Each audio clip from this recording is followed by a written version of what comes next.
ভারতের ঐতিহ্যবাহী ডুরান্ড কাপের ঢাকে কাঠি পড়বে 25 তারিখ এবং সেদিনেই উদ্বোধনী ম্যাচে মুখোমুখি হবে কলকাতার দুই প্রধান মোহনবাগান সুপার জায়ান্ট এবং ইস্ট বেঙ্গল। অর্থাৎ ডার্বি বড় ম্যাচ দিয়ে ডুরান্ড কাপের অভিযান শুরু হবে। তবে এই বড় ম্যাচ নিয়ে কিন্তু এই মুহূর্তে বড় একটা আপডেট বেরিয়ে আসছে। কলকাতার দুই প্রধান মরশুমের প্রথম ডার্বিতে হয়তো সম্পূর্ণ স্বদেশি স্কোয়াড নিয়ে নামবে। এক্ষেত্রে তারা কিন্তু কোনো বিদেশিকে প্রথম একাদশে না রেখে পুরো বিদেশিবিহীন স্কোয়াড নিয়েই নামতে পারে ডুরান্ড কাপের প্রথম ম্যাচে। এবং এর সম্ভাব্য কারণ হিসেবে উঠে আসছে খেলোয়াড়েরা এই মাত্র ভারতে এসে পৌঁছেছেন, তাদের ফিটনেস কোন লেভেলে রয়েছে, তারা কতটা ম্যাচ ফিট, সেই সমস্ত কিছু দেখার পরেই কিন্তু তাদেরকে মাঠে নামাতে চাইছে কলকাতার এই দুই প্রধান। তাই এই মুহূর্তে একটা বড় সম্ভাবনা তৈরি হয়েছে, কলকাতা ডার্বি কিন্তু বিদেশি বিহীন হতে পারে। অর্থাৎ মরশুমের প্রথম ডার্বিতে আমরা দুই প্রধানকেই পুরো ভারতীয় স্কোয়াড নিয়ে নামতে দেখতে পারি। এটা কিন্তু আমরা অনেকদিন পর দেখব, যেখানে সর্বভারতীয় স্তরে যেখানে বিদেশি খেলানোর সুযোগ রয়েছে সেখানেও কলকাতার দুই প্রধান তাদের সম্পূর্ণ দেশীয় স্কোয়াডের উপর ভরসা রেখেই ডার্বিতে নামতে চলেছে, যা কিন্তু ডার্বির উত্তেজনাকে আরো কয়েক গুণ বাড়িয়ে দেবে।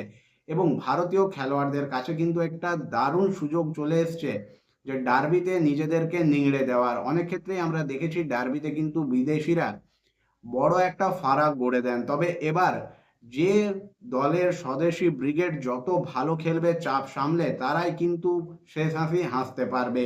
তোমাদের কি মনে হয়, দুই প্রধানের কি কোনো বিদেশি রেখে অথবা বিদেশি বিহীনভাবে ডার্বিতে নামা উচিত? অবশ্যই তোমাদের মতামত তোমরা কমেন্ট করে জানাবে। এরপর চলে আসবো পরবর্তী আপডেটে। পরবর্তী আপডেটটা জামশেদপুর এফসিকে নিয়ে। জামশেদপুর এফসি কিন্তু কাল থেকে ট্রান্সফার মার্কেটে যথেষ্ট অ্যাক্টিভলি কাজ করে চলেছে। কাল থেকে তারা বেশ কয়েকজন ভারতীয় খেলোয়াড়ের অফিসিয়াল ঘোষণা করেছে যারা জামশেদপুরে এই সিজনে যোগদান করতে চলেছেন। তার মধ্যে নাম রয়েছে আমান সিকে, প্রভাত লাকড়া, রেনিয়ার ফার্নান্ডেজের মতো খেলোয়াড়দের। জামশেদপুর এফসি কিন্তু তাদের ইন্ডিয়ান স্কোয়াডটাকে শক্তিশালী করার ক্ষেত্রে নজর দিয়েছে। যদিও এখনো জামশেদপুর কিন্তু তাদের বিদেশি খেলোয়াড় কারা কারা হবেন, কোন নতুন বিদেশি স্কোয়াডে আসবে সে বিষয়ে বিশেষ কিছু ঘোষণা করেনি। এখন দেখার এই যে কটা দিন ট্রান্সফার মার্কেট খোলা রয়েছে তার মধ্যে জামশেদপুর এফসি নতুন কোনো বিদেশি খেলোয়াড়কে তাদের দলে অন্তর্ভুক্ত করে কিনা। এরপর চলে আসবো পরবর্তী আপডেটে। পরবর্তী আপডেটটা আজকে মোহামেডান স্পোর্টিং ক্লাবের ম্যাচ ছিল সিএফএল প্রিমিয়ার ডিভিশনে, যেখানে তারা মুখোমুখি হয়েছিল ওয়ারি অ্যাথলেটিক ক্লাবের নিজেদের ঘরের মাঠে। পরপর টানা দুটো ম্যাচ জেতার পর তৃতীয় ম্যাচ বৃষ্টির কারণে ভেস্তে গিয়েছিল মোহামেডান স্পোর্টিং ক্লাবের। সে জায়গায় আজকে কিন্তু তৃতীয় জয়ের একটা দারুণ সুযোগ ছিল মোহামেডান স্পোর্টিং ক্লাবের কাছে। তবে সেই সুযোগ কিন্তু মোহামেডান স্পোর্টিং ক্লাব হেলায় হারিয়ে এই ম্যাচ থেকে 1 পয়েন্ট ভাগ করে নিয়েছে। বলা ভালো আজকের ম্যাচে মোহামেডানের তুলনায় কিন্তু ওয়ারি অ্যাথলেটিক ক্লাব যথেষ্ট বেটার ফুটবল খেলেছে। মোহামেডান স্পোর্টিং ক্লাবের খেলায় আজকে কিন্তু একটা ছন্ন ছাড়া ভাব দেখা গেছে। লাস্ট দুটো ম্যাচে যে পারফরমেন্স মোহামেডান স্পোর্টিং ক্লাব করেছিল, প্রথম ম্যাচের প্রথমার্ধের খেলা বাদ দিলে যে পারফরমেন্সটা দেখা গিয়েছিল তার কিন্তু ছিটে ফোটাও আজকে দেখা যায়নি।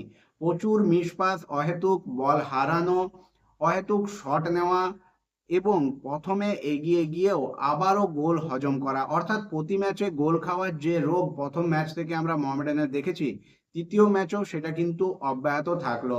আজকে প্রথমার্ধ গোলশূন্যভাবে শেষ হয়েছিল। দ্বিতীয়ার্ধে পেনাল্টি থেকে ইসরাফিলের গোলে মোহামেডান স্পোর্টিং ক্লাব লিড নেয় এবং তারপরেই কিন্তু গোল পরিশোধ করে ওয়ারি অ্যাথলেটিক ক্লাব। অর্থাৎ মোহামেডানের যে গোলের লিড সেটা কিন্তু বিশেষ দীর্ঘস্থায়ী হয়নি এবং মোহামেডানকে দেখে কিন্তু আজ একেবারেও মনে হয়নি যে দলটা জেতার জন্য মাঠে নেমেছে। একেবারে ছন্নছাড়া ফুটবল, দুটো একটা ভালো মুভমেন্টের পরেই কিন্তু খেই হারিয়ে ফেলা, অহেতুক বলে দখল হারানো আজকে কিন্তু বহুবার লক্ষ্য করা গেছে। এবং বেশ কিছু ক্ষেত্রে কিন্তু ওয়ার্ডের কাছে সুযোগ চলে এসেছিল এবং তারা যদি সেগুলো কাজে লাগাতে পারতো তাহলে কিন্তু এই ম্যাচ থেকে ওয়ারি অ্যাথলেটিক ক্লাব পুরো 3 পয়েন্ট নিয়ে ফিরতেও পারতো। অর্থাৎ পরপর দুই ম্যাচের পরে আজকে মোহামেডানের লাক ভালো যে তারা ম্যাচটা হেরে যায়নি, না হলে দু ম্যাচ জয়ের পরেই কিন্তু হার হজম করতে হতো কলকাতার তৃতীয় প্রধানকে। আমি লাস্ট ভিডিওতেও তোমাদের বলেছিলাম যে কোচ আশাবাদী, খেলোয়াড়দের মনোবল তুঙ্গে। তবে এইরকম পারফরমেন্স যদি থাকে তাহলে কিন্তু বেশি কিছু আশা করা যাবে না। কোচকে কিন্তু জলদির ভেতরে এই যে ভুল ভ্রান্তি, প্রতি ম্যাচে দলের ছন্নছাড়া একটা মনোভাব, কিছুক্ষণ ভালো ফুটবল খেলবো একটা দুটো ম্যাচে, তারপরে আবার সেই যাকে তা, সেটা যদি চলতে থাকে তাহলে কিন্তু মোহামেডান স্পোর্টিং ক্লাবের কপালে দুঃখ আছে। সামনে ডুরান্ড কাপ রয়েছে, সেখানে তোমাকে ম্যাচ খেলতে হবে, তার জন্য সিএফএল এ কিন্তু একটা ভালো পারফরমেন্স নিয়ে যাওয়াটা মোহামেডানের জন্য জরুরি। কিন্তু এইরকম পারফরমেন্স করে যদি যায়, তাতে যতই সহজ গ্রুপে মোহামেডান স্পোর্টিং ক্লাব থাকুক না কেন, সেই গ্রুপ চ্যাম্পিয়ন হয়ে পরবর্তী রাউন্ডে যাওয়া কিন্তু মোহামেডানের জন্য যথেষ্ট কঠিন হবে। ম্যানেজমেন্ট বদলেছে কিন্তু এখনো খেলোয়াড়দের মধ্যে খেলার মান সেভাবে বদলায়নি।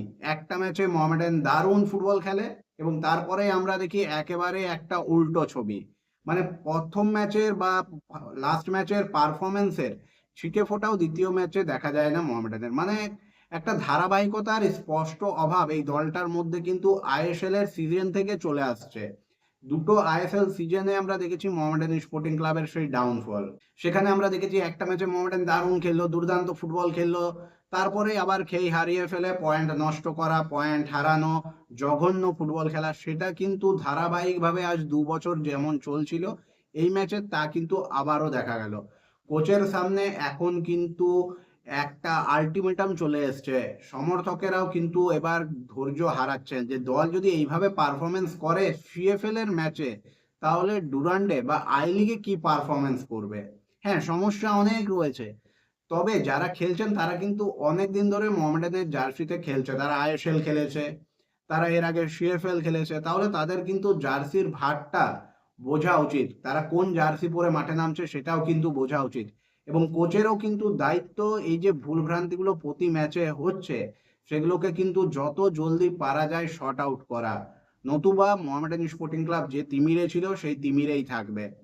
কলকাতার দুই প্রধান যেখানে ঠকে শেখে, সেখানে মোহামেডানের কিন্তু এই বিষয়টা লক্ষ্য করাই যায় না। খেলোয়াড়দের মধ্যে স্পষ্ট দেখা যায় যে একটা যে নাছোড় মনোভাব থাকবে সেটা কিন্তু পাওয়া যায় না। তারা দুটো ম্যাচ জিতে ভরপুর আত্মবিশ্বাস নিয়ে গিয়ে সেই বেলুনটাতে মানে পুরো হাওয়া ভরা বেলুনের মতন যায় এবং একদম চুপসে পড়ে চলে আসে। এই খেলাটা বারবার দেখে আমরা সকলেই কিন্তু বিরক্ত। আজকে ওয়ারির বিরুদ্ধে মোহামেডানের খেলা একবারও কিন্তু চোখ টানেনি, একবারও মনে হয়নি যে মোহামেডান স্পোর্টিং ক্লাব টানা দুটো ম্যাচ জিতে আজকে তৃতীয় ম্যাচে নেমেছে। দেখে মনে হচ্ছিল মোহামেডান হয়তো খুব স্ট্রাগল করে আজকের ম্যাচটা এসছে, প্রচন্ড চাপ খেলোয়াড়দের মধ্যে, কোথায় ফুরফুরে মেজাজ সে জায়গায় প্রথম থেকেই চাপ নিয়ে চাপের মধ্যে থেকে যে ম্যাচে 3 পয়েন্ট পাওয়ার কথা, যে ম্যাচ থেকে 3 পয়েন্ট পেলে ডুরান্ড কাপের আগে আরো বেশি মনোবল বাড়িয়ে নেওয়ার সুযোগ ছিল, সেখানে মোহামেডান স্পোর্টিং ক্লাব একটা পয়েন্ট ভাগ করে নিল ওয়ারি অ্যাথলেটিক ক্লাবের সঙ্গে। এ বিষয়ে ওয়ারি অ্যাথলেটিক ক্লাবকে কিন্তু বাহবা দিতেই হবে। তারা আজ মোহামেডানের তুলনায় বেটার ফুটবল খেলেছে এবং বেটার সাইড হিসেবে তারা কিন্তু একটা পয়েন্ট মোহামেডানের কাছ থেকে নিয়ে গেছে। তোমাদের আজকে মোহামেডান স্পোর্টিং এর খেলাটা কেমন লেগেছে অবশ্যই তোমরা সেটা কমেন্ট করে জানাবে। আজকের এই ভিডিওটা এই পর্যন্তই। ভিডিওটা ভালো লাগলে লাইক, কমেন্ট এবং শেয়ার করে দিও। চ্যানেলটাকে সাবস্ক্রাইব করে নিয়ে নোটিফিকেশন বেল অন করে নিও এইরকমই আপডেটেড ভিডিও পাওয়ার জন্য। দেখা হবে পরের ভিডিওতে।